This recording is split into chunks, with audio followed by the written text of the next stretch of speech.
What's up, everybody? Welcome to GoJo and Golic. Mike Golic Jr., Mike Golic Sr., Emerson Lazia holding it down in the DraftKings studio in Boston today. We got a great show for everybody. As always, download, subscribe, rate, review us, leave us a 5-star rating, and check us out here live Monday through Friday from 8 to 10 a.m. Eastern on the DraftKings network, noon to 1 p.m. Eastern, wherever you hear VSiN on the radio.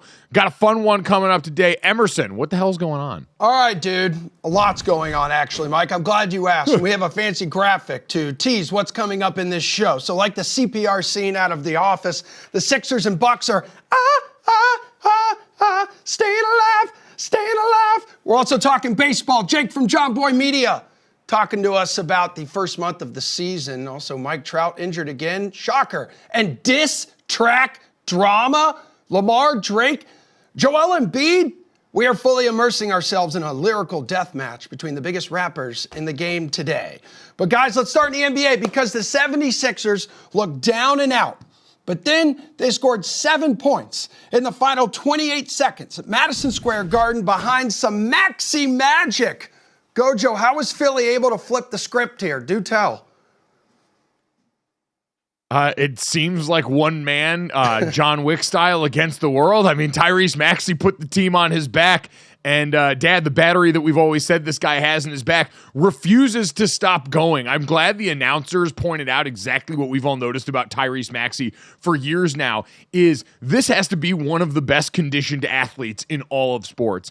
Because every time you think, oh, everyone else, in a series where we're talking about Joel Embiid wearing down, the sands of time, all the injuries adding up, his conditioning going into this, Tyrese Maxey just keeps going and going and going to the tune of 2 big-time threes to force overtime and stun the crowd in the Garden. So this, to me, Dad, is as simple as, hey, one player, like we saw last time when Jalen Brunson goes and has an historic night and lifts the Knicks to victory in that game here, Tyrese Maxey decided to return the favor and do it at MSG in the middle of one of the most hostile environments we have right now.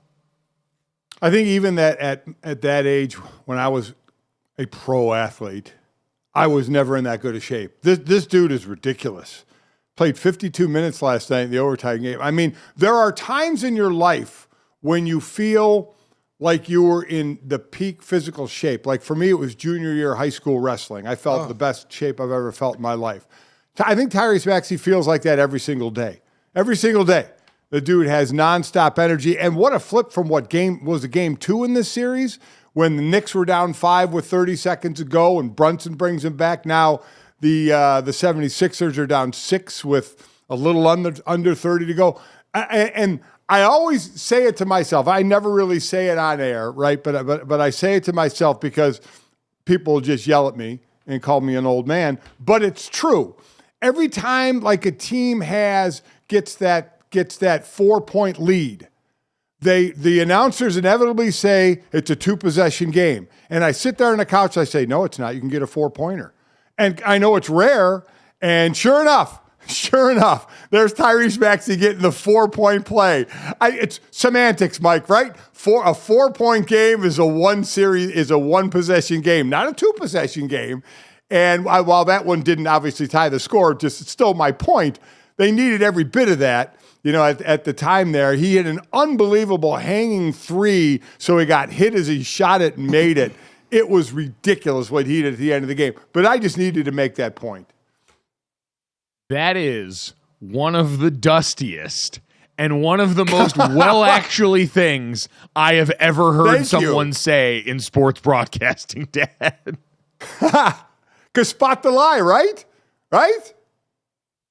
I mean, like, you're like, this is Doctor Strange in Endgame, where it's like, how many times do we beat him? One way. Like, you have found the one way and the slimmest chance to make this a one-possession game. How dare you? I swear to you, I'm on the couch, and I just say it to myself. I hear it come out of the announcer's mouth, a 4-point lead. Well, it's a 2-possession game. I just go, one possession. I just say it to myself. And rarely do you see the 4-point play, but hey, there you go last night. I loved it. I want to know at GoJo Golic on Twitter how many other dads out there experience that. Because there are certain things during a game where, and people have talked about this all the time, where you're sitting around and you just sort of involuntarily say something like big third down coming up in the NFL, and you go, oh, really need this one. Big, or just say big third down right here. Yeah. Anything like that. The involuntary, very obvious statements around sports. Need this one. This being one of them was not on my bingo card. So biggest play of the game here. Let me ask you this. Can I ask you both this, who are younger than me? Okay. Why is this a dusting off take? Why? This is a factual thing. Why? This shouldn't be reserved for a 61-year-old by me. This should be for any age. All right? That's just math and the way the game's played. It is a one-possession game is 4 points. So why is it a dusty old take when it's the truth? Because it's just like such a specific situation that you're trying to account for. And that kind of specificity, I think, is generally attributed to olds. As I am finding myself becoming an old, we're going to get to conversation later today with all this Dave & Buster's news about how you can gamble at Dave & Buster's now, and talking about arcade games all morning with our crew. We've realized that GoJo Golic is essentially a Russian nesting doll of old, where we've got Billy, our producer, age-shaming guys like me and slates for our video game and arcade game choices here. My dad brings up something called Joust that I've never heard of before, and I realize his arcades might have been made of wood when he was a kid. When so he said that, there's a lot of levels to this right now. When he said that, I'm like, does he think we're at medieval times? Like, what are you talking about? It is. Let me tell you, we'll get to the whole arcade thing, but man, maybe I'm going to mention some games. I know you've heard of them. But Joust, God, I love Joust. So much fun. I've never heard of Joust. And as far as, well, you know what? Look it up. Okay, Google it. I'm going to do that. But just like the 2-possession thing, Mike, you call games when the team has an 8-point lead. Do you call it a two-possession game? No, it's a 1-possession game. It's a 1-score game, right? It's the touchdown and a 2-point. I mean, it's one thing. You don't have to get the ball back and score. So it's not a 2-possession game. It's a 1-possession game, just like a 4-point game is a 1-possession game. What? Not to spend too much time going down the semantics of the one-possession game here, but since we're already here, I do think it's mildly different, because in football, you can go for the 2-point play. Like, that is within your control as a team. You can't control being fouled shooting a 3. So as far as what's in the offense's control, it's actually a 2-possession game, because you can only account for 3 points without the defense interacting. In a football game, you can go for a 2-point conversion of your own accord. You can do that on your own without the other team having to trigger that somehow. So you're right. I don't want to spend too much time on it, but we already have. Are you saying that the announcers are correct when they are saying it's a 2-possession game? Because they are not. Yes, they are. I actually think now. No, they're not. This is how I'm going to spin it. They're correct in saying it's a 2-possession game, because as far as what the offense can control, it's a 2-possession game. Saying it's a 1-possession game means you're counting on, the offense can go down, hit a 3, and force a foul on that 3. They can't control that. I can't even believe how wrong you are right now. You can get 4 points on one play in the NBA. Right. I'm actually back. I am standing 10 toes on this. You are absolutely wrong. No. You're both right. Absolutely not. You're both right. You're both right. There you go. No, we're not both right. Yes, he is wrong and I am right. You can get 4 points in one possession. You have to then make a free throw, just like getting a 2-point conversion. You have to run another play and get a 2-point conversion. No, but it's still a not the same game. though, because you can do a 2-point conversion without the defense fouling. You cannot do that in basketball without the defense fouling. At GoJo and Golic on Twitter, is a 4-point game in basketball a 1-possession game? Dad, you were the first person I've ever heard bring this up, by the way, and that's what makes me know that you're wrong. Technically, it is a 1-possession game. Have there been 4-point plays in the NBA? There was. Yes, there have. That's rhetorical. There was one last night. So you can get 4 points in one play in one possession, hence 1-possession game. I am right on this. I will die on this hill. This is a ridiculous conversation, quite honestly. I can't wait for us to be at Dave & Buster's and you two are in like a 1-possession game when you're playing joust against each other. Don't rip joust. This is dead. You're going to die alone on this hill because, again, no one else has ever made this point. And if we're thinking that you're the first person to crack the code on this, I don't know. Something in me struggles to believe that's the case. You know what? We both have basketball guys in our Rolodex. We don't have to bring them on. Just text someone. Text someone you know. Text Jordan Cornette.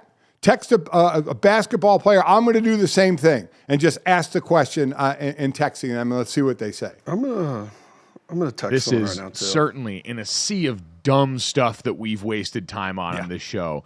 This is probably the dumbest so far. But boy, what a big play by Maxey getting that 4-point play. What a big play by Maxey getting a 4-point play in one possession. It was pretty impressive. Getting back to the game, he and Brunson are ridiculous. At one point in that game, though, when you saw Maxey hit the ground, and man, when these guys hit the deck, that has got to hurt on that hard floor. And he landed on his hip. He was limping. I think it was the next possession when Embiid got a block and kind of went under the basket. He came back limping. I'm like, these guys are just so, Embiid especially, but man, you can't get Maxey limping around. He's got to be okay, but what an absolute show they put on last night, because I thought the Knicks wrapped it up at the end of that game. I thought they were going to close it out, and Maxey just said, nope, not this time. Hey, that's a good point, though, because Maxey's heroics kind of, sorry to cut you off, GoJo, but kind of like hid the fact of Embiid struggling for most of the night. There was even that point in the fourth quarter where the Sixers subbed him out for a brief rest to try and at least talk to him, give him a minute or two to settle down. That's what Nurse said after the game. Yeah, I mean, that's kind of been the whole series for Joel, though. We've seen a bunch of frustration plays that have manifested in fouls, the dirty play with Mitchell from 2 games ago where he pulled him down under the basket.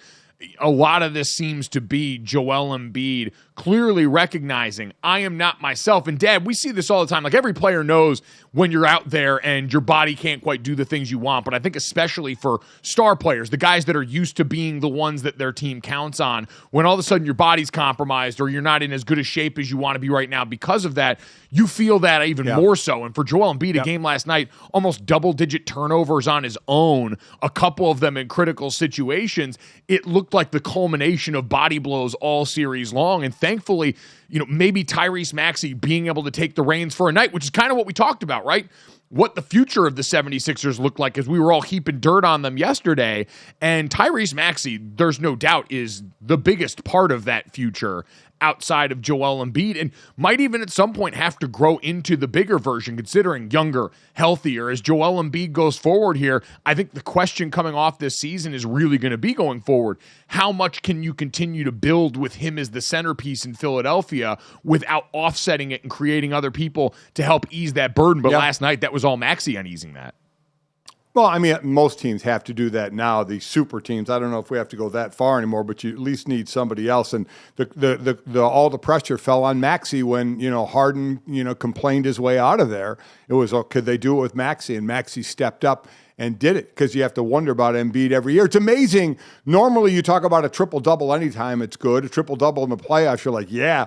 Embiid had a triple-double last night, and yet it just doesn't feel like it does. It feels like he's off with those 9 turnovers. He went for 19, 16, and 10 last night. He was getting the boards as well, but he had 8 points at halftime, got 11 then in the second half, and I get him struggling. He got the big bulky knee brace on, and the wind that's going to be a factor. But boy, they made this. We just started talking about the Knicks yesterday, the possibility of a Knicks and Celtics matchup. But the 76ers, now the show is going back down the pike to Philly. Or I shouldn't say back. I should say over. I was thinking, New York. No, back down. Yeah, I was right. Back down. The ride I used to take up there to play each year against the Giants. So it is back in Philly. It will be interesting. Remember the last time it was in Philly, all the Knicks fans that were down there and out shouting the Philly fans. Let's see what happens this time. Speaking of fans, God in heaven, our buddy over at the Dan Levitard show, Taylor, made that 28-hour train trip from Miami to New York only to watch the Knicks lose. Has to be one of the worst beats I've ever seen someone take personally. So I appreciate the content, but thoughts and prayers certainly going his way. Brutal. It was interesting. We got asked the question about which of these teams that were down we thought had a chance of coming back. We both said the 76ers just because, hey, you've got your stars out there at the very least.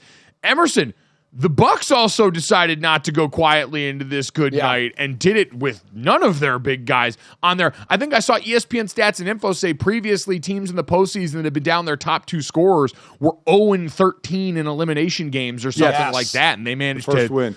#stave it off. Yeah, so no Giannis, no Dame. Against the Pacers, and you're right, Bucks are now the first team to win a playoff game in NBA history without their top 2 scorers from the regular season being available. So, guys, that's actually a wild accomplishment when you really think about it. The day began with Bobby Portis, though, addressing the team and apologizing after he got ejected in the first quarter of Game 4 after the scuffle. Then he went out and led all scorers along with Chris Middleton with 29 points. So here's what Portis had to say after the game.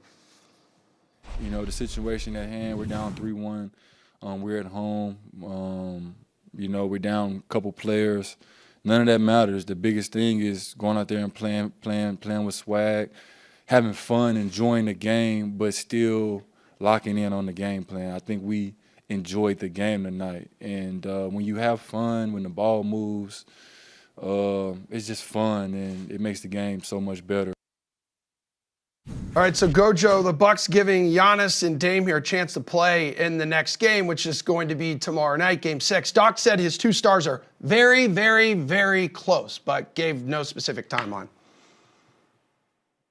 Yeah, it'll be interesting, and I think a lot of people now in Boston paying attention to what's happening with Giannis, considering we're going to talk about Kristaps Porzingis dealing with that same injury that's kept Giannis out now for the last few games, and seeing what the timetable looks like, what they can expect when they come back from players with similar body types, certainly not the same. But yeah, Dad, Bobby Portis has always been one of the juice players for this Milwaukee team, a hometown favorite, but he is right. That moment at the beginning of the game prior where he got ejected early on, absolutely not something that can happen from one of the leaders on your team in a game where you're already so shorthanded, and he came back and repaid it in full in this one. This was an incredible performance from him and Chris Middleton, who do also have that championship pedigree we talk about with this team, showing up against the Pacers team that, quite honestly, is, I think, still for a lot of people borrowing off the reputation from the in-season tournament more so than the entirety of their season. This is a young team still trying to figure out how to make it happen in the postseason. Yeah, I would agree with that. And you're right about Portis. I couldn't believe last game watching that 7 minutes in, he gets tossed. I wonder how long it took him to realize what a bad move that was and just how much that hurt the team when you already have your top 2 scorers out of the game. And just a bad mistake by him. But again, to his credit, it happened. So now how do you come back from it? As you said, he apologized to the team, then went out and tied for the lead on the team with 29 points. So that's answering the bell. Now they go back for Game 6. It's in Indianapolis, so Pacers can close this thing out at home. I have no idea. I mean, Giannis hasn't played since April 9th. Dame's missed the last 2. Giannis has the calf. Dame has the Achilles. Not 2 things, Mike, that heal all that quick. Again, depending on the severity, because there are different severities of strains out there, and we don't know what they were. But yeah, at least they got another day. You know, they had the game to sit. They have another day now to rest before the game on Thursday. But it seems that even if they do get them back, you know, what condition will they be in? But you take anything at this point.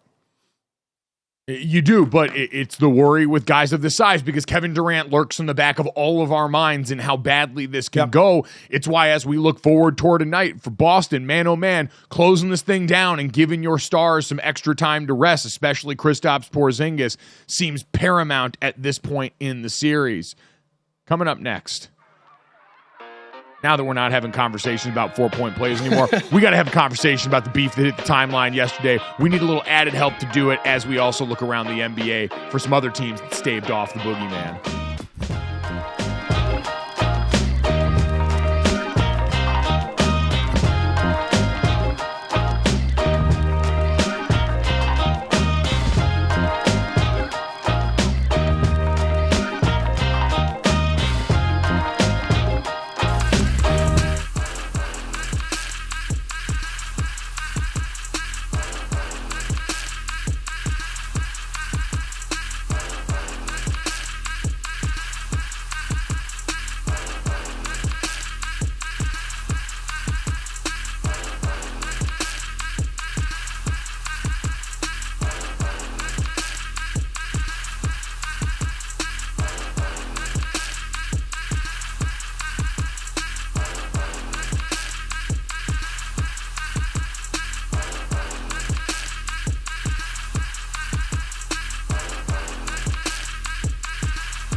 Welcome back to GoJo Golic, Mike Golic Jr., Mike Golic Sr., Emerson Latzia here, and I'm interested in this because I have a feeling this is one of those things. I enjoy my dad's relationship with the internet a lot because I am tapped in all the time, and so I see all the responses that come in on our social media.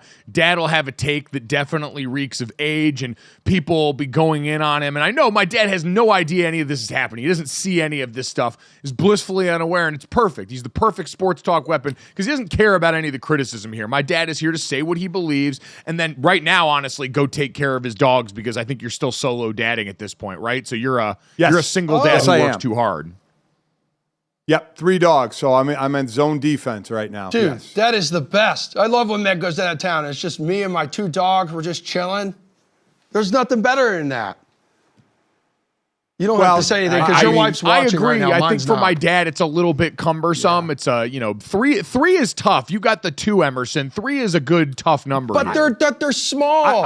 I have 2 medium ones. Well, here's the thing, Mike. In all honesty, just like with kids, when we had you and Jake, 2, we had 2. Once you get to 3, it kind of doesn't matter. Though you do have to go to zone defense once you get 3 with 2 parents. So. That does make it a little more difficult. I got a great routine down with the dogs. I just need your mother back here to square away the rest of my life. Yeah, like fix the internet and stuff like that. Yep.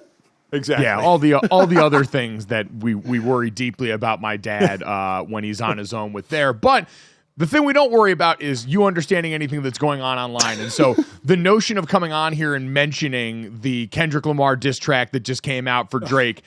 I know, Dad, we'd have no idea. You've seen and heard none of this, right? None. No idea. I mean, I've heard over the years in different songs people dissing one another, and this is just the latest in it. But I have not heard this one, nor do I know why they are dissing each other. And probably the most important thing, nor do I give a damn. But let's go anyway. This is going to be great. Yeah, man, God, just hearing that from my dad. This isn't quite Bill Simmons singing No Flex Zone White, but we got pretty close in this conversation. And so it's been a banner month for people not named my father in terms of the content that's come out. April was a doozy. Everyone in rap just started arguing with each other. J. Cole released 7-Minute Draw on April 5th. He then deleted it on April 12th. Rick Ross put out Champagne Moments. Drake put out Push-Ups. Drake did the tailor-made freestyle. Kanye jumped into the mix for some reason, and now we get the Kendrick Lamar Euphoria track yesterday. And so making his triumphant return to the microphone for a first time in a bit right now, the biggest Drake fan that I know and the first person I thought to check on when this came out, super producer Brandon Newman is ready to go and wearing a helmet for reasons I don't fully understand. Brandon, why are you flexing and wearing your son's bike helmet? Mike, you just laid it out perfectly. It is go time in the rap world. We have been waiting for this forever. When Kendrick Lamar dropped this diss track, Euphoria, yesterday, randomly on a Tuesday, it was like the Marvel's Avengers movie came out of nowhere. Joss Whedon was directing, and all the different parts that we've been worried about for a long time is finally coming to one, baby. It's all right. So I'm glad you mentioned that because it did. It felt big like that. Everyone sort of stopped and was taking this in together. It had that sort of communal watching feature. But Brandon, like you're the Drake fan. Like between the two of us, you and I have for years. For anyone that's unaware, Brandon and I were teammates at Notre Dame. We would spend every day together. We had the same major, so between football and class, we spent all day together. And you and I always had the same conflicted relationship when new Drake albums would drop because at the beginning we wouldn't like it, and then slowly it would start to grow on us, and then finally we would be singing it it was prime Drake back then. But ever since then, you have graduated to being the guy defending a lot of his actions, whereas I kind of am on the side throwing peanuts with everybody else. And this was a tough out for him, man. Kendrick basically said, I hate everything about you, questioned a lot of his quote-unquote blackness, and then called him a terrible father all within the same 6 minutes. So how are you feeling after this? Electrified. Kendrick said in his diss track, I make music to electrify him. You make music to pacify him. And that's obviously a shot at Drake and his rumors with Millie Bobby Brown, and, you know, all the different things. The fact that he's a producer on Euphoria and putting out that weird teenage fever dream. Listen, I'm going to bring Golic Sr. into this. This is how you will understand this. Gordon Lightfoot, right? Popular Canadian guitarist. R.I.P. Yes, recently passed away. Yes. Mm-hmm. Mm-hmm. Yes, thank you. It would be like Drake is Canadian. Like, this is getting us ready for the Olympics. It would be like if the Canadian Gordon Lightfoot was the premier guitarist of the 60s, 70s, other than Eric Clapton and Jimi Hendrix. This is like if Celine Dion was the person in America, popular Canadian, I don't know if you guys know, and yeah. Drake is just running away with all the hip hop records. He is the star of America's premier sport of rap, hip hop, and beef. And now Kendrick Lamar, our underdog, quite literally, because Drake says he's 5'7" and has a size 7 shoe. He is our leader of the pack right now. We're trying to help us beat the Northern King, which is Drake. All right, so this is interesting. International. So, does that make it any more interesting for you, Dad? The international element of this. You're a man who loves the Olympics. So I've listened to the entire conversation, And my one question is, isn't Euphoria a Netflix show? Oh, boy. HBO Max. No, it's Max an now, HBO actually. show. HBO. Yeah, Max. Okay. All right. Okay. I stopped listening after that. I have no idea what you said. No clue. Brandon, what were your highlights from this diss track, Brandon? Mine were the fact that he accuses Drake of having fake abs and then mixes up Joel Osteen and Haley Joel Osment. Drake 100% has fake funny. abs. He does cosmetic surgery to get a six pack. You know, hey, I'm on no zipping. You know, everybody gets it how you live. You know what I mean? I ain't too mad at him. But I thought him coming at him as a father. The main point is him sending a cease and desist, asking him to stop saying the N-word. Whew, I don't know how to bring this on these airwaves, but he's asking Drake. He says you're very cringe when you're using racial slurs, and to tell someone who's half black that they're using racial slurs when saying the N-word. Those are fighting words, guys. I know back in the day it used to be, people's sexual preferences when it comes to rap beefs. So now it's just straight vernacular. Huh. It's So I have another question. I'm so concerned. Me too. All right. You can really get fake abs? Oh, yeah. Oh yeah, they can do anything under that knife. Really? Oh yeah, fake abs. Wow. There's the Okay. Entourage bit about getting calf implants here. There's a lot of stuff that you can do. I as a knew guy. that. Okay. That's good to know. Again, I stopped listening after I heard that part of it because I don't care. Yeah, there's an article here on WikiHow, how to get fake abs, and you would There try we go. contouring your abs with like makeup. So when your wife does get back, senior, you get her to help you with that. Did you say contouring? No. Yeah, You mean contouring. contouring. Contouring, dude. Contouring. Apple, oranges, whatever, dude. It's Apple? contouring. Can we get back to this diss track, please? Because Yes, Kendrick please. Lamar hates Drake for being Drake and who he is, just the same way as New York sports fans hate Joel Embiid for being who he is. That is true. This is coming at a very opportune time in the postseason because that, to me, was the indelible part about it is I am the biggest hater. I hate everything about you. I hate the way you walk, the way you talk, the way you dress. And that seems to absolutely, you're right, Brandon, be reflected. So much so that the New York government Twitter account yesterday tweeted out the clip from this diss track in reference to, I think it was a New York Post or one of the rag magazines in New York, saying the most hated man in New York with a big picture of Joel Embiid on it. So when the governments are getting in on the action, when state gov, the gray checkmark Twitter accounts are getting in on the action, that's when you know that this beef has started to transcend and that this really hit home. Brandon, quick question. Are you looking forward to a Drake rebuttal? Should he rebut? How do we go about this? I mean, he has to rebut. Here's the thing. Drake makes better songs. Kendrick is the better rapper. Yeah. So if you can sit through the Kendrick diss and realize all the bars that happen, you're like, oh, wow, like he killed him. But Drake is going to make the thing to dance to. And Kendrick mentioned that in his track. He said, keep making me dance and we'll be all good. Don't get personal or I'm going to hurt your feelings. I think somebody's going to get hurt here, and that's what I'm really hoping for. Team Kendrick. This has all been very fun. I think. No. Yeah, I say for the rest of us, this has all been very fun in a way that I've enjoyed right now. But to Brandon's point, something really going to happen soon.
All right, and what can only be described as the longest running joke in human civilization. People flocked to social media yesterday to post that picture of a fresh golden tip Justin Timberlake announcing the official beginning of spring by mispronouncing a common word. So the Patriots, it's gonna be Maye, were no exception, although they got into the fun a week ago when they took North Carolina quarterback Drake Maye third overall in the draft, but a report yesterday by ESPN's Mike Reese suggesting Maye in New England may never have come at all because both the Vikings and Giants, listen to this, GoJo, had offers out to New England for that pick.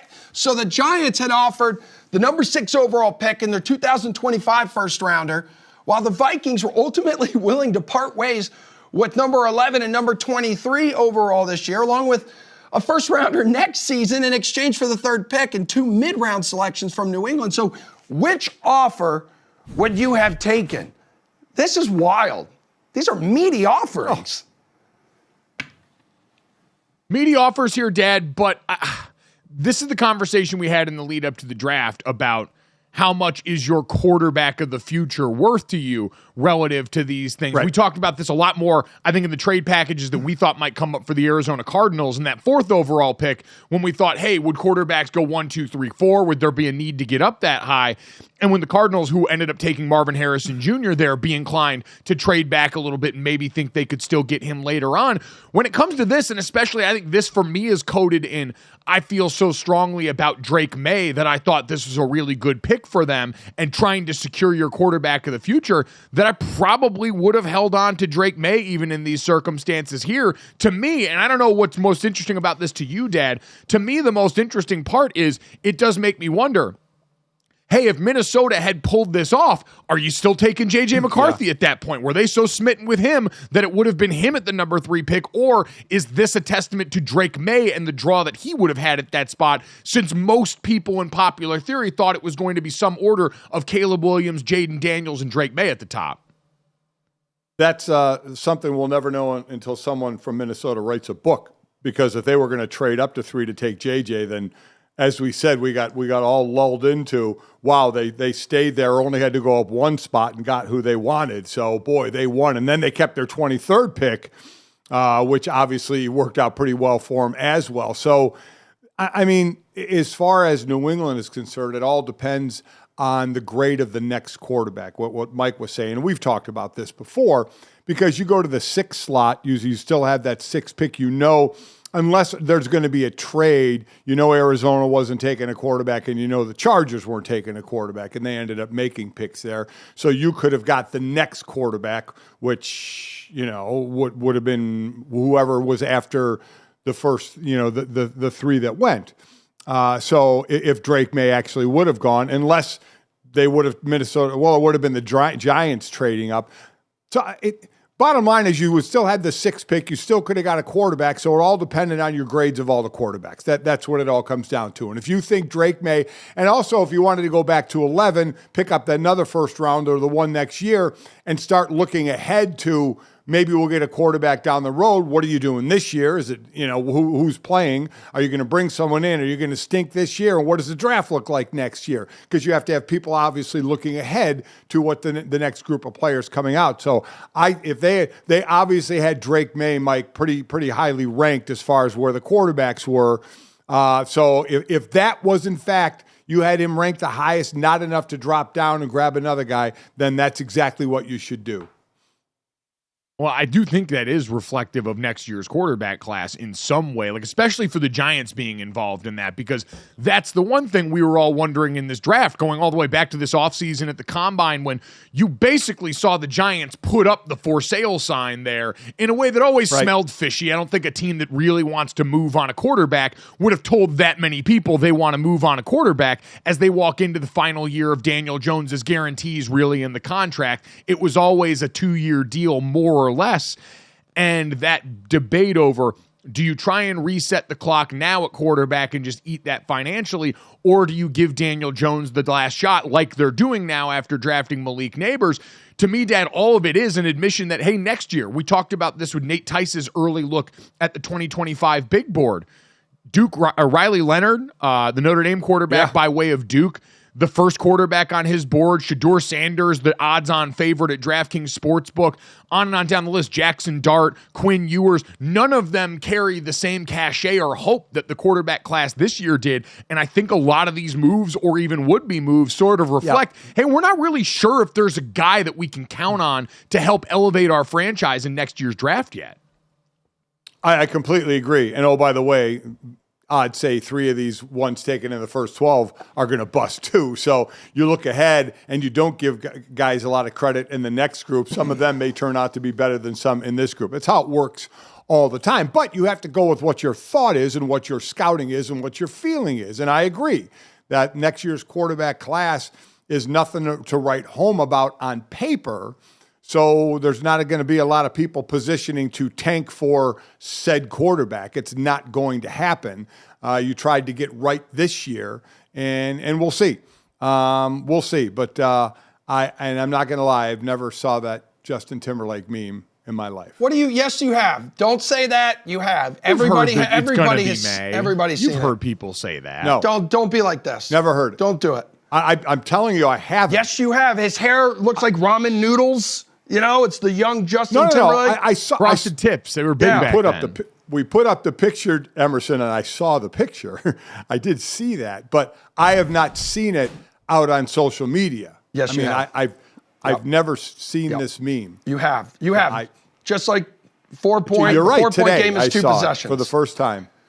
You know what? I may have seen it before, so here's what I do. Because I do go on social media, but I do pass by things that I think are stupid. So maybe I saw it and I just kept moving. Must be why you never retweeted any of my stuff. Well, that's one reason. Yeah. Yeah, that's certainly one reason in there. Knock it off. Something else I wanted to get your opinion on quick here. 18-game schedule. Roger Goodell went on with Pat McAfee in the lead up to the draft and talked about this a little bit. Where do you stand? I feel like anytime we talk about the schedule expansion, we get you kind of pointing back to the fact that it's always continued to do that. But now we're talking about moving the Super Bowl back a week potentially here, having to add another bye week to all this. None of this would even be possible until 2030 when the new CBA would be eligible for negotiation then. But are we bordering on finally too much with this if we're going to have to start to move the schedule around? I mean, this is going to have effects on other sports if this goes through here, let alone the players who continue to have more heaped on their bodies. Will it bring extra money in? Yeah. Yes. Yeah. It's going to bring extra money in, going to bring a lot of extra money in, and the players get a share of that revenue. So the players will complain about it. It's going to happen. The players are going to complain about it, which they should do. You should never just say, oh, that's a great idea. Let's implement it at the next negotiation. You use everything to get something in return. So it's going to go down that road. So what can you get in return? That's what players need to look at. And this has always been the tough part of our union, Mike, is a lot of players aren't on the same page because you have guys that have been in a while who make a ton of money and guys who have been in it for a short time who make the league minimum have 2 different thoughts on how their careers are going to go. So a lot of times it's like, I don't know what direction I want to go. Rich guys already may say, not worry about the extra money. Guys who aren't making as much money may say, listen, we get 51% of the revenue and there's going to be a lot more revenue. That could be more money for us, especially i.e. guys that aren't making what you're making. So it gets to be a difficult situation there. My eventuality of this, it is going to go to 18 games. Yeah, and I don't think that's anything advantageous to the players. Like you're talking about the money, it's such a different conversation for the owners who know, hey, this is really long money for us. This is the consistent money where we don't have to leverage our bodies against this either.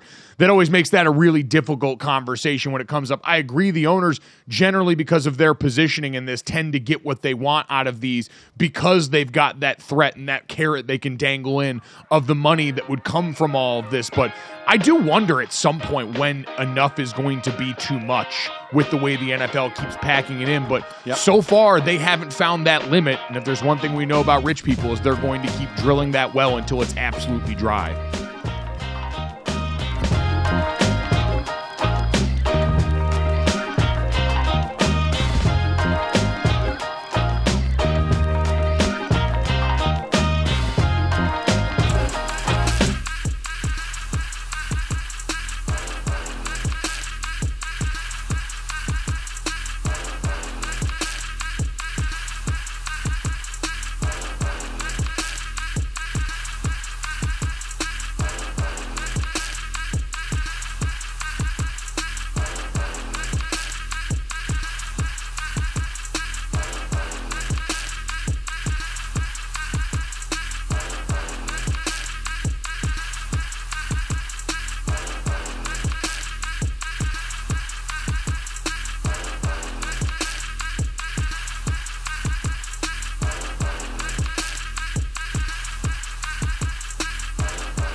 make sure we pause on the story for a second before we leave the list. All right, degenerates rejoice. Dave & Buster's announced Tuesday that customers will soon be able to gamble on arcade games. So Dave & Buster's will begin offering loyalty members the ability to bet on its games. So adults age 18 or older will be able to place real money wagers on arcade games with their friends or potential frenemies. The technology expected to be available here in the coming months, gentlemen, which now brings me to my next question. Let's discuss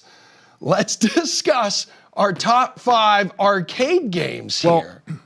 Before we get to that, Emerson, I do want to just pause on this idea. Okay. Because I think it's really good. Like when people first heard this, I think they thought, oh, would you be going in to wager on other people playing these games? Like, are we going to have a sports book inside the Dave & Buster's and get to wager on kids playing Pop-A-Shot? But in actuality, Dad, this sounds basically like the gambling that people have done on golf courses for years with their friends, just applied to these arcade games now, which to me, I know you and Mom love going to the casino, and I love going to the casino, and I like playing blackjack and occasionally playing the slots, and if I find the right group and table, going to play craps late night in Las Vegas. But that being said, we're all trying to convince ourselves those games are fun. Arcade games are actually a lot more fun. Yeah. And so now if we get to apply that same principle instead of, hey, let's go play Pop-A-Shot and try and win tickets, and now it's, hey, let's go play Pop-A-Shot and we're putting up money against each other. To me now, you have introduced a totally different crowd to Dave & Buster's who make this place where you can already get kind of decent apps, there's alcoholic beverages, and now games that are infinitely more fun to this. That's a win for me. The food is good enough, without question, and they have drinks, so that helps. This was always fun when Sydney and her team would travel somewhere and it'd be overnight or something. There are times we would take the team to Dave & Buster's that are around. And it would be great because one or two parents, we would switch off. They would go watch the kids, keep an eye on everybody, and the adults would either have a couple of drinks or go play some of their games as well. I love these. And you're right, because you'll sit there, we'll go to skee ball, and I'll be like, oh, I'm going to beat you here. And you're like, no, you're not. Now you can actually put a wager on it. Now you can actually put $20 on it. I think it's a great idea. They also do it. There's an app that can do it for pickleball when you're playing, for tennis, and for golf, which golf seems like the biggest no-brainer because that's the area, you're right, where I've seen the most where you do betting on the course. I do think there's no surprise. I checked in with our buddy Jason Fitz over at Yahoo Sports. Jason Fitz is a 40-something-year-old adult man who goes to Dave & Buster's almost weekly. He said that at one point he was a Gold Club member. He got a fancy pair of gold headphones for how often he's gone there. And so Jason Fitz, the biggest beneficiary of all this, in a way that surprises absolutely none of us who know him. So I'd have to imagine Jason's answers to this would be very different, but Emerson brought it up.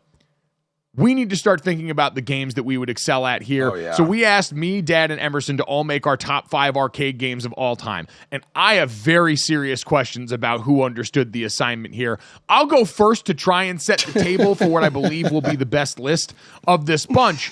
But I went in terms of like the full arsenal of arcade games that are involved in here, because you've got the like action games, you've got the shoot 'em up games, you've got the racing games, you've got the ticket games. There's a whole bunch of variety that you can choose to engage with here now that I think are all going to be on the table for this new world of Dave & Buster's betting.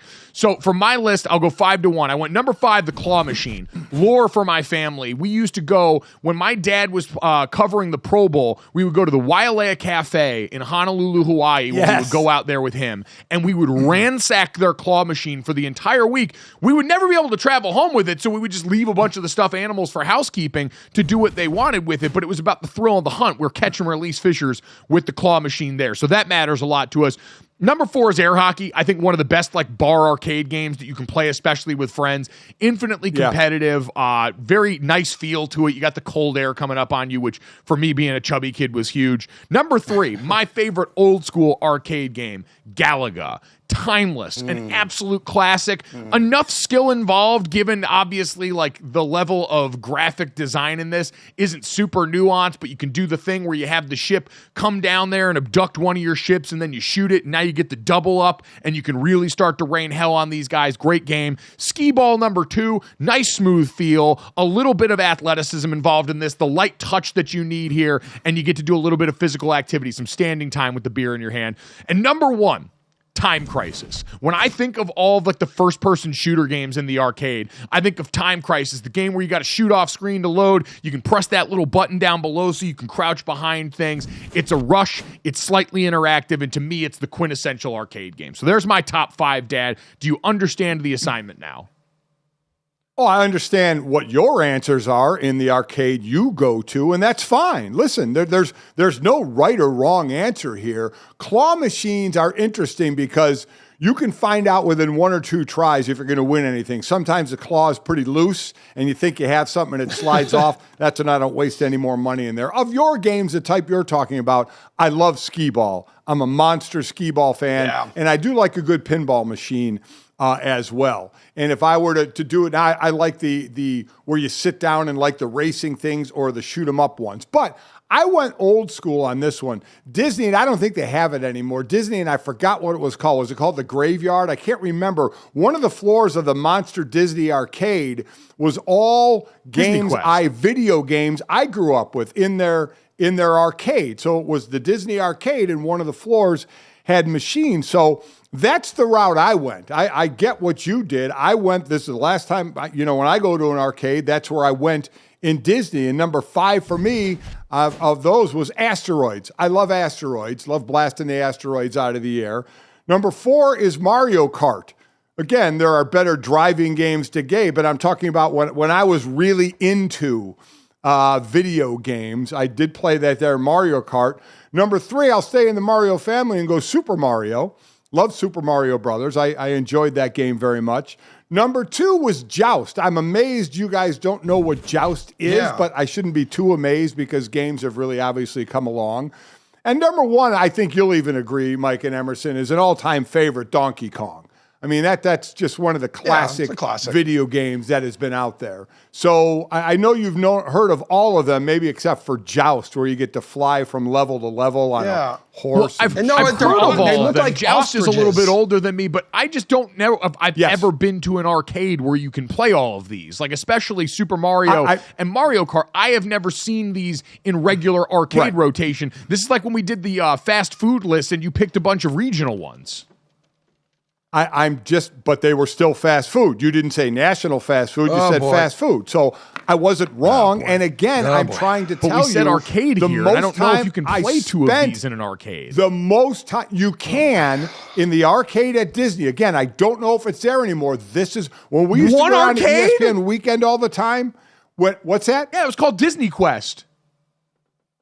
Right, Disney Quest. And one of the floors, I think, was called the Graveyard, where all the old-time video games were. So it was in Disney Quest, their arcade. So it was in an arcade. They had a floor dedicated to the older video games, and those were the ones I like to play. Again, you can not like it. You can mock me. Go ahead. I've been mocked But I'm not beefing that you liked older video games or older arcade games. I'm saying I don't know if 2 of these qualify as arcade games. That was my concern. Oh. I played them at Disney Quest. In their arcade. So in my eyes, it was in an arcade. This is like the 4-point play all over again. And yet, spot the lie. All right. I didn't think so. Can I just share my 5 real quick? This is important. Yeah. I guess we're going with College Emerson on this one. Contra. Oh my God. 2 meaty, sweaty, shredded dudes blasting aliens in the face with laser beams. Teenage Mutant Ninja Turtles. So you had Michelangelo, Mash and Pizza, Leonardo with the sword, April and her revealing button-down, shredding Shredder, Simpsons, Marge Simpson beating the hell out of people with a vacuum, Cruising USA. I'm in the semi-truck rolling over and running over peasants on the sidewalk, and then X-Men, Wolverine just slicing and dicing his way to victory. It's perfect. I will say, the Simpsons and Teenage Mutant Ninja Turtle game both were flirting with my top 5. Excellent additions to any sort of arcade experience. 10 out of 10, no notes. It's a great list by Emerson. At GoJo Golic on Twitter. Are any of my dad's games arcade games? What about...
All right, it wasn't a matter of if, but when. And Mike Trout has a torn meniscus in his left knee. He needs surgery. So this procedure, which is believed to be scheduled for Friday, is not considered to be season-ending. Reportedly like 4 to 6 weeks. That's the timetable here. It's the best-case scenario, but a true timeline won't be established until doctors take a closer look here. So here is an emotional Mike Trout in the Angels clubhouse yesterday. It's tough. Don't know. Fucking through it. Just had a loss for once, but another big injury. Yep. It's just frustrating. We went through it. Last night was tough for me to sleep. It was just aching all night. And woke up. I texted Frosty first thing and just said, "Yeah, I think I need to just get this looked at because it's trying to clear my mind a little bit." And results came back just meniscus.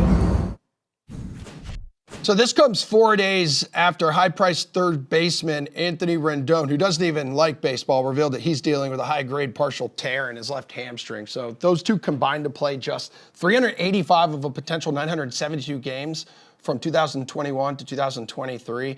So for more on this situation here in the first month of the Major League Baseball season, guys, have at it. Welcome in a fresh new guest to the program. Yeah, very excited to welcome in Jake Storiale here from Jomboy Media, talking baseball at Talkin' Jake on Twitter. And Jake, I know this is a really sour note to come in on here with the Mike Trout news, but God, with all of that injury news there, with the fact that Shohei is now on to greener pastures, are these the worst the vibes have been around the Angels, and is that really saying something?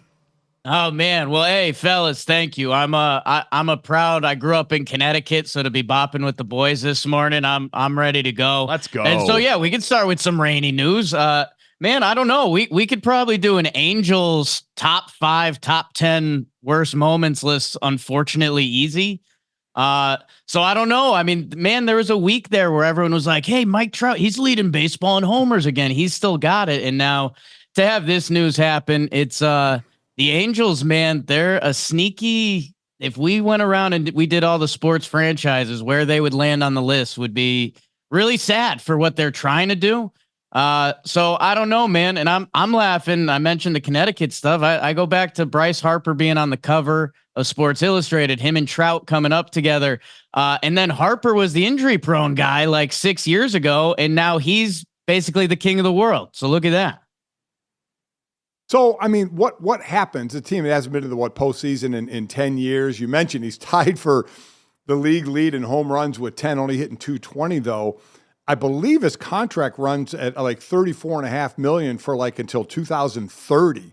So I would imagine the expectation isn't for that to happen. So what do you think happens to him in the future?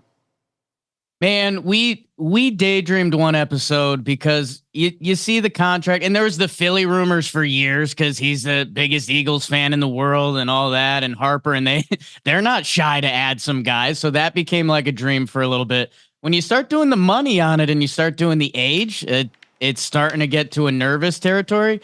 I will say, I like to be positive, and on Talking Baseball, we like to be, and we do it with Trevor Plouffe, former Twins third baseman. He's calling some games for them now.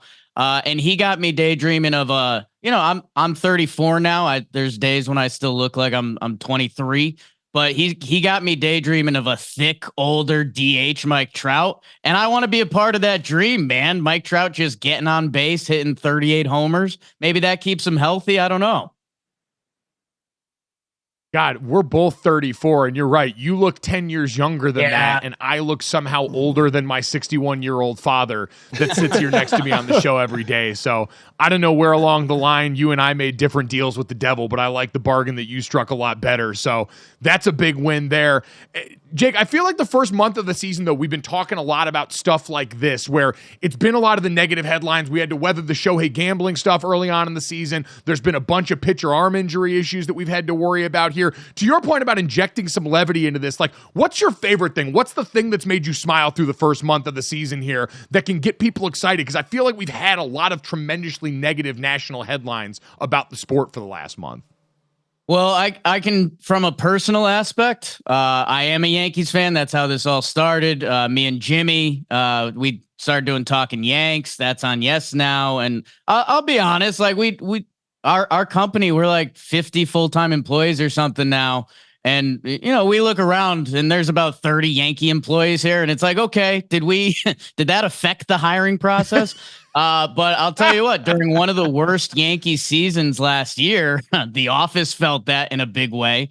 So the fact that they have Juan Soto in a lineup now, to see Juan Soto play baseball day in, day out, it's incredible, man. It really is. And I guess the funny thing you mentioned with that gambling scandal that kind of went away quick. Okay. The injuries. That's one of those. Baseball can kind of become like a gossipy. Some of our most viewed videos are injuries or umpires, which it's like, what's going on here, baseball? I'll say from the baseball nerd in me standpoint, the central divisions this year are a lot better. Like there's a lot of young talent. A lot of teams had sneaky good off seasons. And the Centrals, there was a little bit where everyone around baseball was looking around like, what's coming? Because there's rumors about adding new teams and going East Coast, West Coast. And I don't know, looking at it last year, it was like, hey, maybe we need that because the East and West are stacked. But the Centrals this year are pretty good. That's what I'm talking about. My Cleveland Guardians up at the top of the Central in the American League. Love that. Again, we're 28, 30 games in, so I don't know how much you hang on to that. To that point, when do you start to really hone in and say, okay, this is what the team is. What I'm seeing out of this team is what I'm believing. How far into the season do you have to go for that? Man, I'm searching for that. If I'm being honest, like we're a little over a month because the season got started earlier this year. But you want to think of segments and stuff. I do a Wake and Jake show that's kind of all of sports, but I lean on baseball. That's why people know us. But I'm just a sports nut. Trying to do baseball segments the first month in, like what this team's dead. It's like, no, I'm not. We're not going to do that. Like, that's not who we are. I did do a mini. I'm not the deep dive guy. That's kind of Jimmy. But I was looking at some of the previous years and seeing like, which teams really dug a hole and got out of it. Because Houston Astros right now, that's the team everyone's looking at. Like, hey, is it actually happening? Not a lot of teams have dug a hole like they have and gotten out of it. Now, if there's any team, it's those guys. They've 7 straight ALCSs. Like they are not dead until that final stake is driven through them. But it was interesting to see in the past few years, the only team that really got themselves out of an early hole was actually the 22 Guardians. They and it wasn't even bad. It was like a 7-13. But it's one of those things. I don't know. In baseball, you can start out good and fade pretty easily. It's tough to start out bad and figure it out. So that was the biggest thing on a team level. Because players are going to have bad months. Players are going to have amazing months. And then their whole season's going to turn around. So trying to draw those main conclusions at this point of baseball is pretty brutal. All right, so we're gonna scrap our segment of which team is dead in the water that we had planned for you coming up here White Sox. in light of recent events and information. There we go. The White Sox. Yes. All right, there we go. The White Sox are the one we can put up there. Confirmed dead. Don't even worry about it the rest of the season here. Let's talk about the Golden Calf. Everyone's been looking forward to the Los Angeles Dodgers since the beginning of the season. We talked some about the Shohei stuff that very quietly went away, but from the baseball standpoint, a lot expected of this team. So far, have they lived up to that in your mind? I think so. I think the bar for them has moved so high, and fairly so. I mean, look at the offseason they had and what they've done the past few years. They're 19-13, like, and we just kind of ho-hum shrug. I think last year through the first 4 weeks, they started off 500 and then they just go, man. I mean, Mookie Betts has been the best player in baseball this year, like easily. And it's just like, oh, yeah, he's a guy there. Shohei has an argument that he's been a top 3 baseball player this year. Freddie, like it's the whole lineup, man. There was a week where it's like, hey, the bottom of their lineup is actually struggling. And it's like, well, Teoscar Hernandez or Gavin, like these are guys on other teams that would be hitting second and they are the bottom of their lineup. So Yeah, I'm interested to see the path of their season and how the pitching either starts or finishes, and that's, it's kind of the beauty of baseball right now, that coming up to that finish line, how does the team really look? And then also baseball can throw that away instantly, because we've seen the Rangers bullpen look horrible, and then they help carry the team. So it's the beauty of baseball a little bit. Mentioned Mookie Betts leading the league in hitting right now, hitting 368. Who, you mentioned a couple of players, but who are a couple maybe we don't know about right now that maybe are surprising you this year or having really good years? Okay, I love it. Now we're talking. Now we're not talking Angels. Sorry, Angels fans. Ellie De La Cruz, man. I think we saw Ellie and O'Neal Cruz both get called up, and they're both like, for a baseball field, it's like, wait, these guys can do everything. And O'Neal's gotten a little bit to a slower start, but Ellie De La Cruz, man, I mean, it's a comedy show. Everything he can do on the field. I think I saw his 162 pace last night was 40 homers and 100 steals. So yeah, guys like that's what really I like to think, there's a lot of people that are going to hear Yankee fan and they already just turn on the eyes go red and they're like, screw this guy. But I love all the team building that goes on around baseball nowadays. And Ellie De La Cruz, I guess if I get one, he's the guy. Yeah, I mean, the kind of athleticism that just jumps off the page. And I think in every sport, you kind of need a guy that just looks so different than everybody else he's out there with to point to people and be like, no, you're going to want to sit down and watch that. And there's no doubt Ellie's been box office since he stepped on the diamond here. I appreciate that. What I want to talk about is this damn sausage that the Minnesota Twins are working with here. Where does this rank for you in terms of home run props? Because I have concerns about the integrity of this thing being compromised at some point, us really having a mess on our hands here. But there's no doubt it is different than most of whatever I've seen from Major League Baseball in this regard. Where does it rank for you? Man, I'm happy for the Twins. That's hey, is that not sports right there? Hey, the boys need something. Their season was getting close to that dangerous point, and they reeled off 7 or 8 straight. I'm trying to think. Every team has to have the home run thing for a little bit, which we fought, and you kind of feel your old man gears kicking in, where it's like, do we really need to do something organic? And then it's like, no, let's have fun. How about this? I'll go full circle. The first thing that I remember jumping out that was hysteria, the Angels rally monkey. That was out of control. Yeah. The stadium would go nuts. Oh, listen, God, I'm with you. And as the resident, so long. As the resident old guy of the group here, I do like when players have fun. I do think it's ridiculous that you hit a home run and you got to put your head down and run the bases, don't look at anybody. There's that side of it, and then there's maybe too much at times, but I definitely lean toward have some fun out there. By the way, and maybe they have Mike other sausage packs out there ready to go in case this one gets compromised. I don't know that. They're on a 9-game winning streak. As you mentioned, it's going to be like a biohazard situation, though, if the seal cracks on that thing based on how long it's been going. They're on, a 9-game win streak, so that's at least 9-day-old sausage that we're talking about in the hot casing hanging out on the baseball field. That's terrifying. I know I've heard the wrapping it's in, it's not going to spoil, but as you said, the integrity of it, if it's getting tossed around or something, if it breaks a little bit. But like you said, in the Central American League, 3 games separating the top 4 teams, so that's fun to see.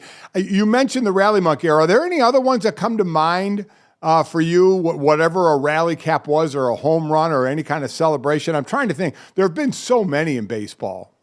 Yeah, it's all over the board right now, and it's fun. It's beautiful. It's an Angels show now. When they first busted out the samurai helmet with Shohei last year, all of us were like, that's next level. The other thing that's just on my mind right now, what are the Orioles doing? And we're just okay with it. They casually have the octo bong rolling out there.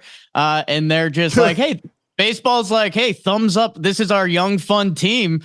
And I don't know. And like you're saying, at the same time, nobody cares because they shouldn't, because it's fun. That Kyle Gibson was on that team last year, and he's as, kind of by the book father figure as it comes in baseball. So all the fun stuff is good by me. You want it to be as organic as possible. And I think the other part that gets tricky, a shout out to all my Red Sox friends, they had the laundry cart going, which was cool, but then they started having some bad times. So it's like, hey, do we throw that out with the cart? Yeah. Yeah, no, it's always a dicey proposition, but it does give you something like that to sacrifice when things are going poorly to try and turn it all around. So a built-in slump buster potentially to get rid of the prop in all of this. The vibes incredible here this morning. Jake, man, we appreciate the time. Everybody obviously talking baseball, an absolute wagon over at Jomboy Media. We appreciate it, brother. Nice to always catch up with a fellow Connecticut son. Hey, thank you guys. And if I got 5 seconds, can some of you guys say something nice about Bo Nix? Because I'm a Broncos fan. They're kind of my oddball team. And interesting. I'm trying to talk myself into it. I want to, but I need a little more love. Well, I'll start to get love.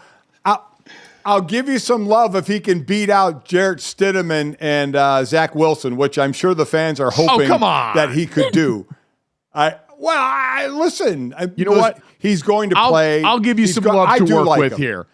I do like him. I think he can beat out those guys. I think that every step of the way, Bo Nix has showed the ability to eat up a new playbook. He got better and better as he went along in a million games playing in college football here. Sean Payton over the years, by the way, everyone just thinks, he's going to run the Drew Brees stuff. That wasn't last year. He tailored a completely different offense to get the best out of Russell Wilson that he could at that point. It just wasn't what he liked. And so I understand Oregon didn't necessarily run a ton of pro stuff for Bo last year, but he's a guy who's shown he can do different stuff, and Sean Payton's shown, hey, I can meet my quarterback halfway here. So that, and you guys picked up Audric Estime, our guy to Notre Dame late in the draft. Got him for a steal in the 5th round. So you're going to have a baller run game to be able to lean on in the meantime while you get the young quarterback going. Does that make you feel any better?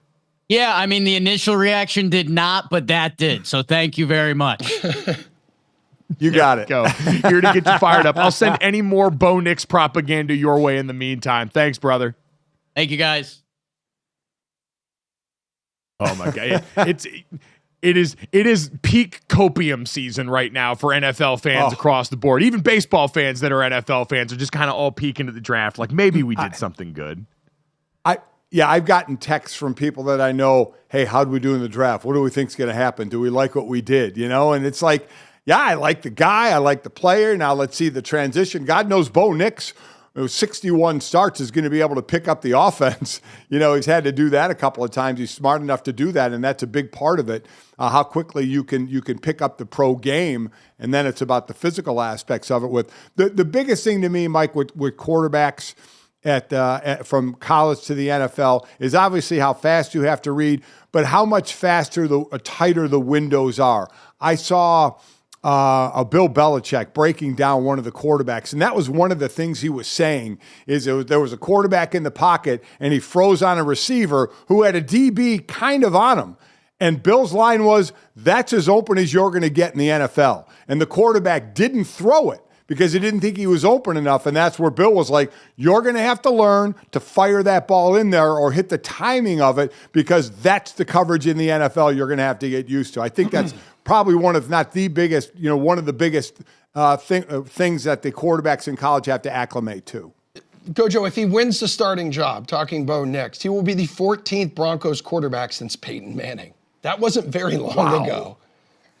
I was going to say, man, the Broncos are sneaky becoming the new Browns in terms of a quarterback graveyard. And obviously having Russell Wilson as one of those pelts on the wall, given the nature of that contract and what we thought that deal was supposed to be.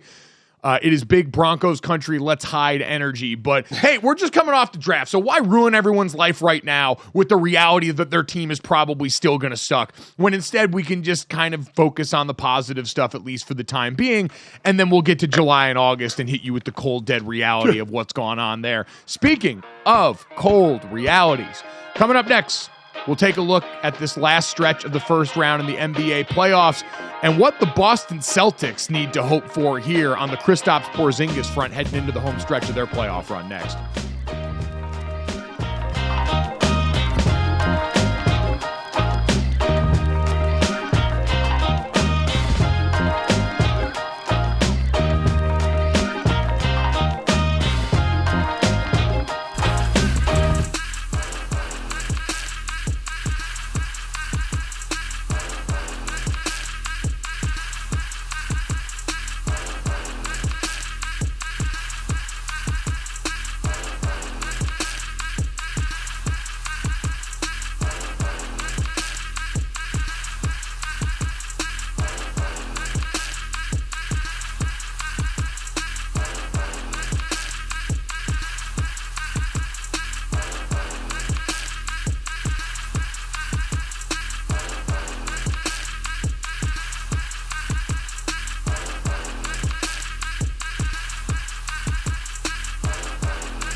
All right, round of applause for Brad Stevens here, everybody. Named Executive of the Year in the NBA, and one of the acquisitions that actually helped him earn that title will likely be out for the foreseeable future. So Kristaps Porzingis expected to miss a minimum here. GoJo of several games with a calf strain. He suffered that back in Game 4. Celtics said this big man is going to be out for tonight's Game 5, which, by the way, Celtics 14-point favorites against the Heat tonight. It was a week ago today in Boston that the Heat upset the Celtics. So the calf strain, same injury that has kept Giannis out of the postseason. What do you think the impact's going to be here? I mean, as long as they have Derek White going off for 38 points, a playoff career high for him each night, I mean, they'll be okay. That's the thought, but again, Dad, this always comes back to we're grading Boston on a different curve, which is, yeah, we expect you to win in this series now, and yeah, we expect you if you move on to face either Cleveland or the Magic, and it looks like right now the Cavs with a 3-2 lead in that series, we expect you to take care of business there, but this is about can you get over that championship hump that's eluded you, especially slaying the boogeyman that's been the Miami Heat for you. So that's the concern, and I think that's why a lot of people are going to be watching Giannis very closely that are in Boston uniforms now. Not just because, hey, there's that potential of you could see them if Milwaukee's able to somehow pull this off and get back and get out of the first round, but you want to see how he's responding for another guy that's a 7-footer dealing with the same injury. Yeah, I mean, listen, as far as this series, I mean, the one game Miami won, remember we talked about it after Game 2 when Miami shot like just under 54% from three-point land, making 23 or 43. We're like, they can't sustain that, and they haven't. And Boston's a better team. Even without Porzingis, they're the better team. And luckily for them, I say luckily, this is showing disrespect. Sorry about that. But they're going to play the winner of the Cleveland-Orlando series. I think even if Porzingis missed that, they could get by that. So you're waiting till the Eastern Conference Finals if you need to. We see these are not quick healing injuries. They are not. Now, as we continue to say, depending on the grade of the strain, remember, a strain is a tear. So how bad is it? But on a big man, one thing he can't do while he's rehabbing, he can't be running. You know, he can't be moving around. He can't be cardiovascularly working. So when he does come back, you're going to go through that transition, just like Giannis is going to go through whenever he comes back from the calf and the times he's been out since April 9th. So it's a tough injury on anybody, but when it's on a big man and they can't continue to try and get ready and stay in game shape, that's tough for how long you're going to be out and how you feel when you get back. I think especially just given the fact that it's not like it's someone coming back, though, who's a rotational guy or a role player. You know, for the New York Knicks the other night, Mitchell Robinson getting back was big for them, and he played a great game, but he's by no means the most important piece of that team. There are big mainstays that can buoy that there. And while Kristaps isn't the A player on this team, given the matchup that we're imagining for them at the end of all this, like the final boss, if we game this all out the way we think it should go, should be Denver and Boston. And if we're talking about, hey, even if you get to that point and you're able to use the overwhelming depth of this team and get there, the final boss is still Nikola Jokic waiting at the end of all of this, making life really hard. And Kristaps, with all of this added post element to his game, was supposed to be that inside-out difference for this team. And now you've got to kind of reimagine that, assuming that the matchup that is the biggest one waiting for the end of you is going to challenge you the most in that area. And so I think that's why, because again, if you were the Celtics and you were just at the beginning of this life cycle with the core, and you could say, oh, well, we've got years of this, you're starting to kind of run out of that where it's, all right, what's wrong with this? We've almost broken up this core 2 or 3 times between Tatum and Brown up until this point. And now if you have to deal with this frustration yet again, I don't know what they're going to do there. Yeah, listen, luckily they have other guys right now that can step up. Porzingis is out, but they need that in the middle as well. And to your point of getting the Joker, Jokic, in the finals, I do think they, this is one of those where, Porzingis gets hurt now. I'm not sitting here worried about them breaking anything up.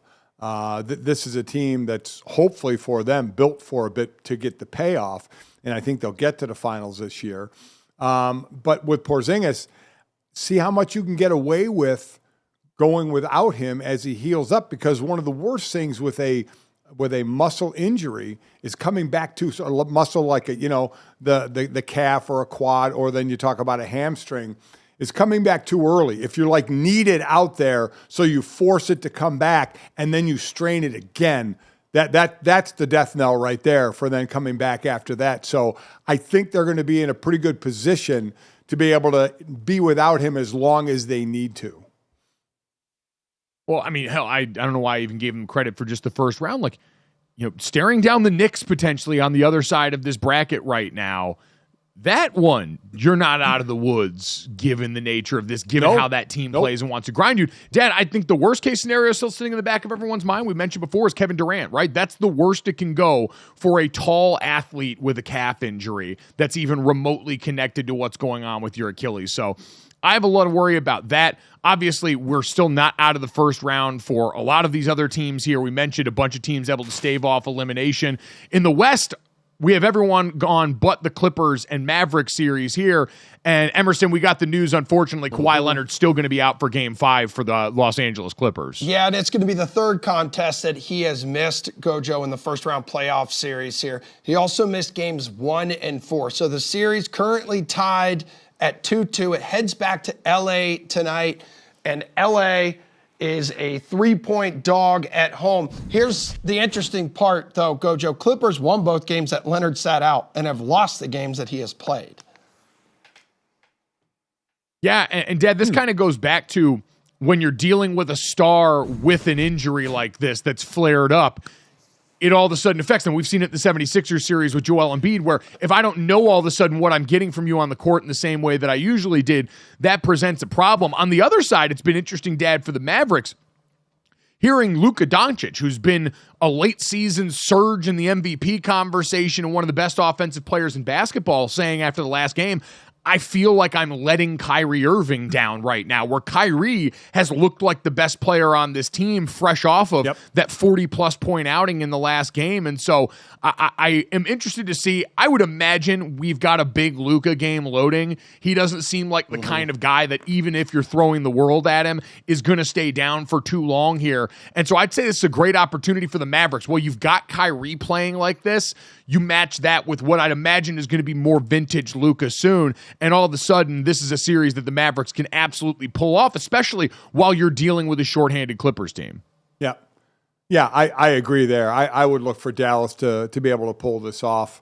Kawhi Leonard, they say the swelling after he plays, and that's what we always talk about. You can play in a game hurt, but if it's an injury that obviously constantly needs rehab and work done on it, how do you feel the next day? How is it the next day? And they say the swelling is just too much after he's playing, so they have to wait till all the swelling goes down to get him back. But I agree with you that it is, listen, it's not the first or last time we see a team perform and win without their star, but to have 2 losses with him playing and 2 wins when he's not, it should, if nothing else, give the Clippers, and I don't think they lack for confidence. They have guys who have been all-stars and big-time players for years, so they don't lack that.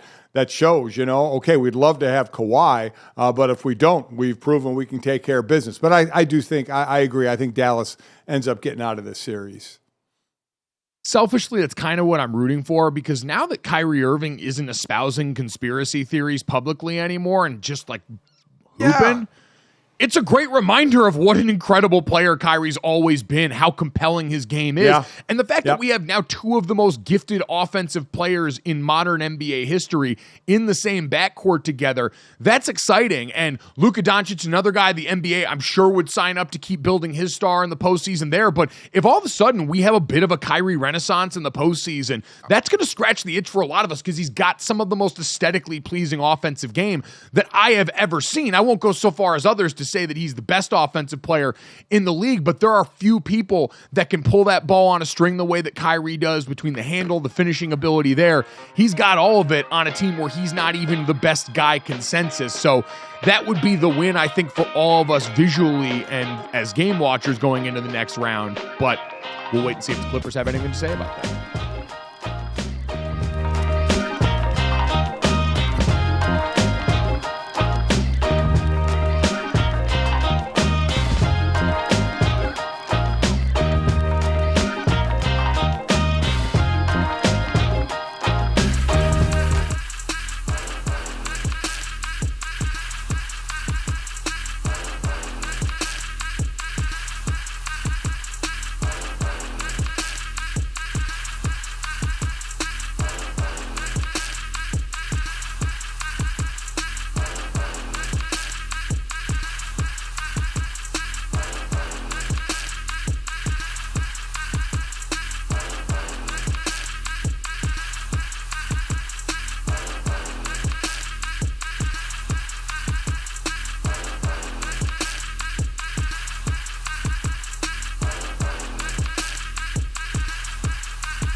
All right, so how about this, guys? A little bit of drama out in Colorado? Yeah, why not? That sounds great. In the Athletic, so now UTEP and former Austin Peay defensive back Xavier Smith had some words for his former Colorado Buffs coach, Deion Sanders.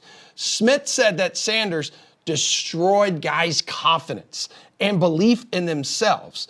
And then Shador, coming to his dad's defense on social media, says, I don't even remember him, to be honest. Bro had to be very mid at best.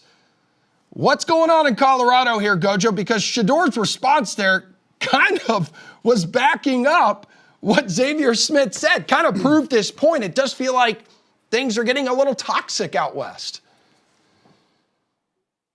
Things are very different out there. That's been clear since the jump. And you're right.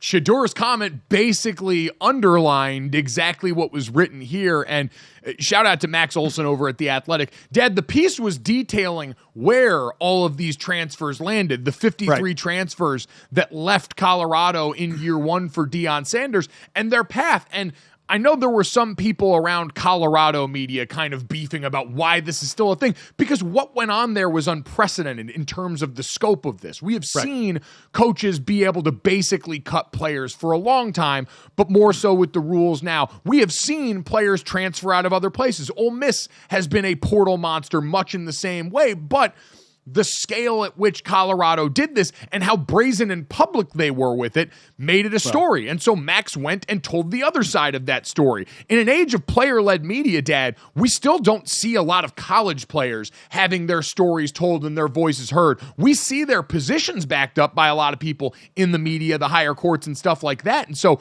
for Colorado people that have a beef with why the story's being told, it's because in this day and age, still college players don't often have their side told of how this is, as people just say, oh, bad team, throw them out there, we'll go get new players. You've got to reset the foundation. Even if it's true that they needed to reset that foundation, I have zero issue with the story of the players whose careers and lives were disrupted being told in this way. So I see both sides of this. All right, so Deion comes into a really bad team and he makes huge changes, which isn't shocking, right?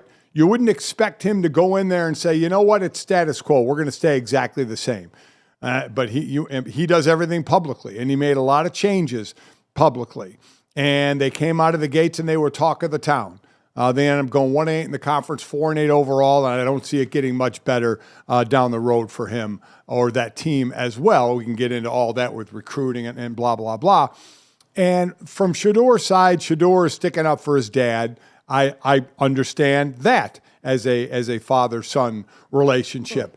But the question comes down to the things they're doing, especially players out there saying things. Shador saying something should surprise nobody. This is a guy that would go to the visiting team fans and wave his watch around. I mean, we shouldn't be shocked by any player doing anything social media-wise.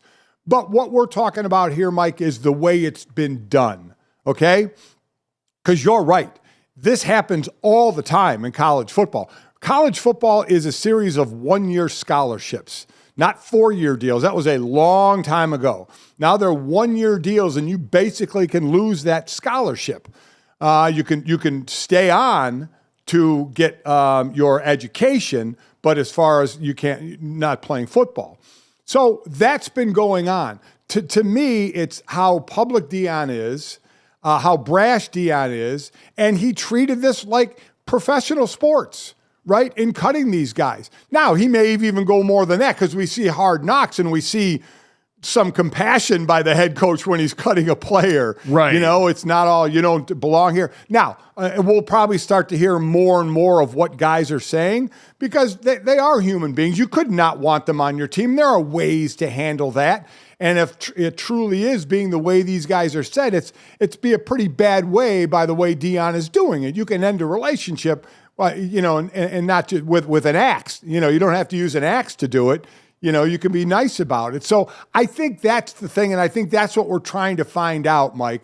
Listen, Shador saying never knew the guy, blah, blah, blah. Again, I look at it as a son with a dad, and Shador is very brazen like his father, so I don't care. Do I like it? Absolutely not. So to me, it's all about how Deion is going about turning over the team. Not shocking he is. It needed to be, but now how he's going about it in dealing with players.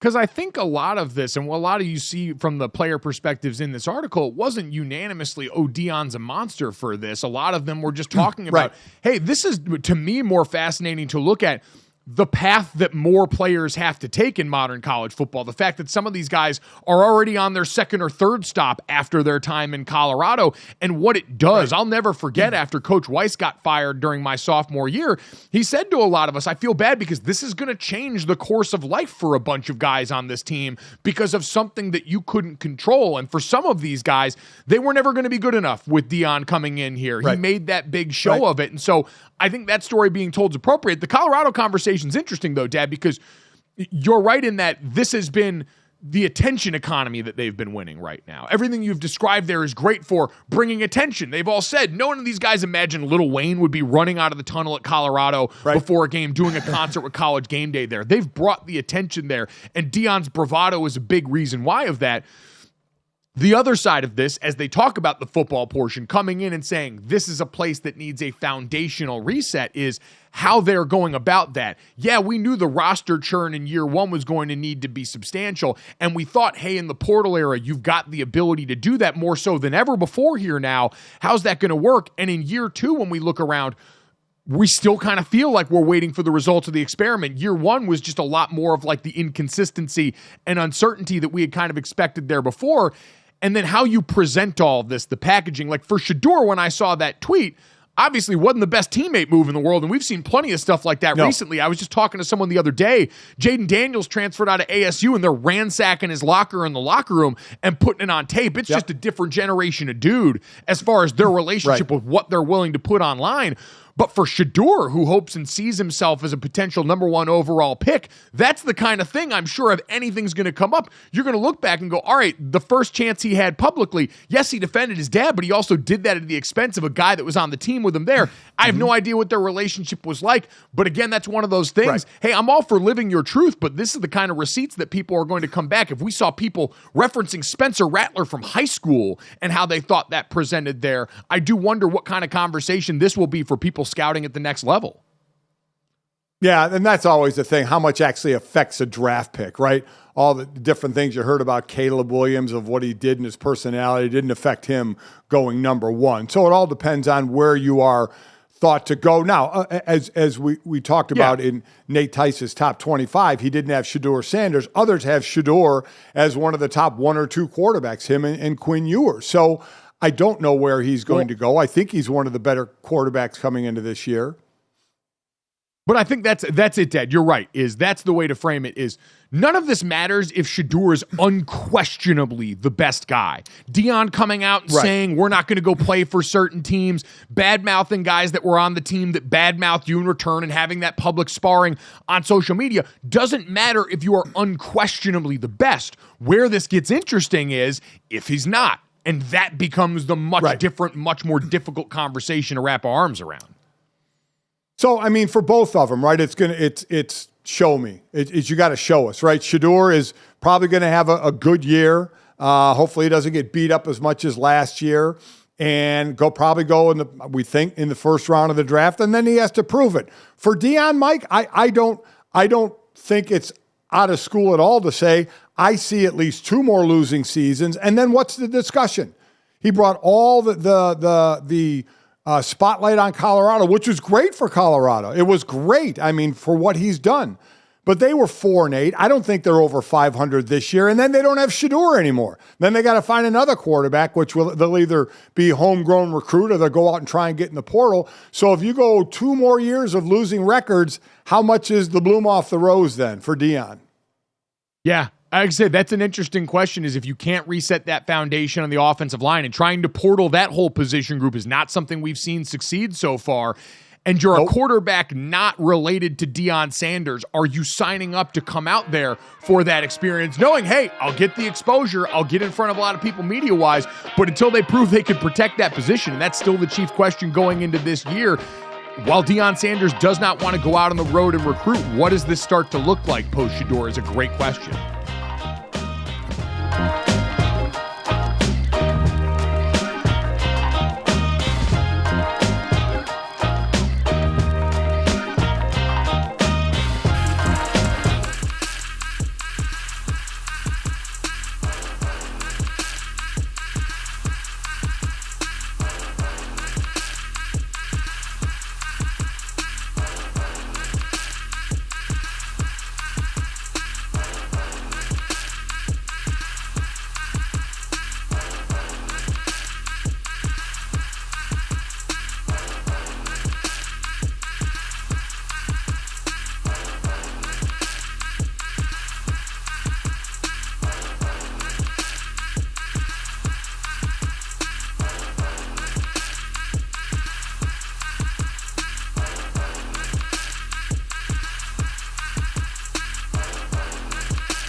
All right, time to finish off the show the way we always do. This, that, the third. 3 quick stories to send you into the rest of the day.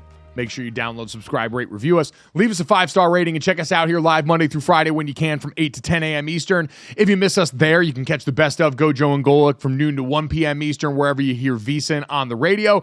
And if you miss any of that or our great guest, thanks to Jake Storiale from Talking Baseball over at Jomboy Media for joining us earlier today to talk some MLB. You can get that wherever you get your podcast, as well as available right here on YouTube as soon as we get done with the show. Guys, let's get to this. We talked a little bit before with super producer Brandon, who also made his triumphant return back to the mic today, about the Kendrick Lamar Drake beef that got a recent addition to the repertoire. And at FWMJ on Twitter put this out yesterday in the spirit of unfettered hatery, because, man, Kendrick Lamar hates Drake's guts. What do you hate as much as Kendrick hates Drake? And I got an easy answer for this one right off jump. Pedestrians who take their sweet-ass time crossing the street when I've got to make a right turn, or it's one of those soft spots where you got to give the right away to them. There's a lot of them by where I live here in Manhattan Beach. It's like, dog, if we play this situation out, I am the 2-ton iron death horse, and you're the little flesh rocket. And if this goes poorly, it's going to go worse for you. I might do jail time, but you're going to end up doing heaven time if things go wrong here. I'm not advocating for vehicular manslaughter. I'm just saying the gall to not at least give me a little giddy up in the road, a little pep. Yes. That's all I do when I'm a pedestrian. That's it. I give you the O-line truffle shuffle. I give you the acknowledgement that I see you and I appreciate you, and I respect the fact that if your car hits me, I'm going to sleep for good, and so I want to get out of the road and let you get to where you need to go. God, I think that's ridiculous. I mean, they have the right of way. They don't have to be in a hurry. It's like it's their job. They're going to cross the street. It is their turn, and you will wait your turn. That but some of them on their phones, farting around in the middle of the road there. It's like, grow up, cross the street. We got places to go. That's why we're in cars. You know, Bailey here on our team got hit by a car like a year ago, and the lady got out and gave him $20, and he accepted it and then just walked off. What? Boy, what a horrible, horrible thing with all the injury lawyer commercials out there. To accept the $20 was not. He said she was cute, so he was like he didn't want to cause a stink about it. I get both sides of it. It is the pedestrians' right to cross, but I'm with Mike. Show me a little hustle, and one of mine has to do with on the road as well. When you're at a red light, especially in a turning lane, and you're number one in a long, and you see, I always look back, I got a long line of cars. You have a responsibility as the lead car to get out of there quick. Yep. You have a responsibility when that arrow turns green, you got to be on your horse. Because if you're not, chain reactions slow everything down, and a person back a few cars would normally make it through that turn, and they don't because your lazy ass didn't go right when the turn signal hit. So I always look at that. I take that responsibility seriously. And the other one real quickly, again, not shocking, and it's about patience. It's when you're going through the security line and you just look like and act like you've never done it before in your life. I just lose my mind. Gosh dang. And it's like they've probably been traveling honestly, forever. With that one, Emerson, I'll say this, like, at least there I have some grace, because some people are first-time travelers. I know we make that joke. Get them out of here. Do that get often. them out of here. The one in the airport that ticks me off the most is the people in the back of the plane who decide to run up before their row is deplaning when we're all getting off. Everyone knows the rule. And if you got a flight you're trying to catch, let us know. Say something. We're all playing on the same team. It's like a blackjack table. We'll let you go if you're trying to make a tight connection and we were late. But if you just think your time is more valuable than ours, brick wall mode is engaged, and you're going to see a whole lot of my sweaty ass. And people who clap when the plane lands, get the hell out of here. Like, unless it was a crazy turbulent flight or something, and you knew it was a challenge for the dudes up front. You know, but no, nice smooth little landing. Oh yeah, dude, the guy did his job. Congrats. If it was a rough flight, I don't mind the clapping, but for the most part, I'm with you. And Mike, you're a clapper. Yeah, I know you've done it. I've done it. Everyone in our family has done it. Got up and blocked that person. Say, nope, not happening at all. You can look at my back for a while. All right. Well, speaking of, unfortunately, speaking of backs, Emerson, let's get to that here. Really a bummer here about TJ Oshie and his future with the NHL and kind of up in the air right now. Yeah, and his recurring back problem. So he spoke to the media yesterday for the first time since the Capitals were swept out of the playoffs by the Rangers. And when asked about his plans here for next season, guys, Oshie did not rule out playing, but asserted his return would require answers and a fix from doctors regarding his back. Listen to this. I'd like to find just an answer and a fix to the problem before I make another run at it. If my back, if I'm in a state where I can't play, I usually can't. I'm usually literally on the floor, peeing in water bottles. So. Oh, Wow. That's, I mean, the most hockey guy thing of all time. These guys are absolute lunatics when it comes to this stuff. But, Dad, we're a family of back injuries outside of you and Mom, all the kids in our family. And it's debilitating. It can ruin everything for you quickly. And so I completely understand, because this is a quality of life well beyond hockey that TJ's got to worry about with this. He's looking to see if he'll play a 17th year. He's 37. Mike, I just imagine him at 45 and 50. When you have the injuries, and I know medicine is better today and procedures can be better today, but the toll that it takes, and you know it when you do it. I mean, you understand you're giving up body parts to the game, and you go out there and you do it. That's what we all did. But man, what happens when you're getting a little older? Because I remember playing and taking stuff to play, and in public we would talk about that, and people would say, well, aren't you concerned with how you're going to be at 50? And I said, no, I'm concerned about playing on Sunday. And that's what these athletes are concerned about, is playing. And again, he's done it for a long time. You know, I always said hockey players are some of the toughest athletes in the world. And you just know what's coming down the road for him, unfortunately, after he's done playing. Well, and I think you think about that a lot more when you are 37. Like when you're in your late 20s or early 30s, when most guys are playing, you are focused on here and now. TJ's been around long enough to where I'm sure some of that other stuff starts to creep in, because you are a grown man now. You are a fully formed adult with a lot more to think about. And so wish him well for that. Certainly a guy that's been a joy to watch for a long time, but dealing with that, certainly no joke. Emerson, let's get to the third here. Okay. Really cool moment out of Major League Baseball. Wholesome dad content coming in. Yeah, so Rod Black, longtime sports commentator in Canada, former play-by-play man for the Blue Jays here, guys. On Tuesday, he got to do some play-by-play again. So he was watching his son Tyler with the Brewers collect his first career hit in his MLB debut, but really it was his second career hit later in the game that could be the most memorable. Here is how it sounded while Dad was being interviewed.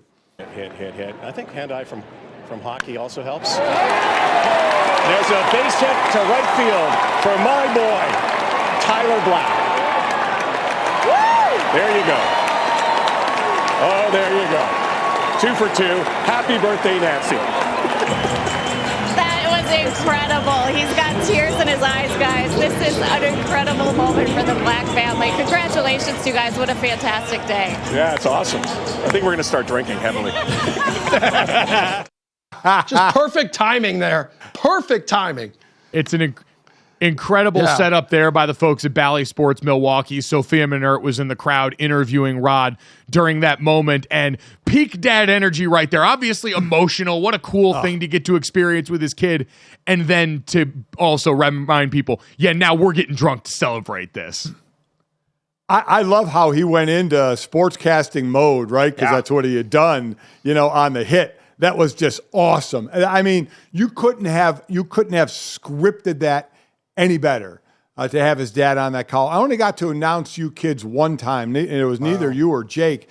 It was when Notre Dame was swimming when Sydney was swimming at Notre Dame, and they had me be the announcer for one of the meets, and I got to introduce the swimmers and stuff, and introduce your sister and talk. That was, I obviously had my fun with it, but it's a cool moment. But to have him actually get it during the hit, what an incredible moment. Listen, proud father moments, man. You gotta hold on to them when you can. I have them all the time with my dogs. People power rank the best beer all the time. Shower beer, beer after you mow your lawn, porch beer. I'd have to imagine the beer after you inadvertently call one of your son's Major League Baseball hits near the top. Thanks so much. We'll talk to you guys tomorrow.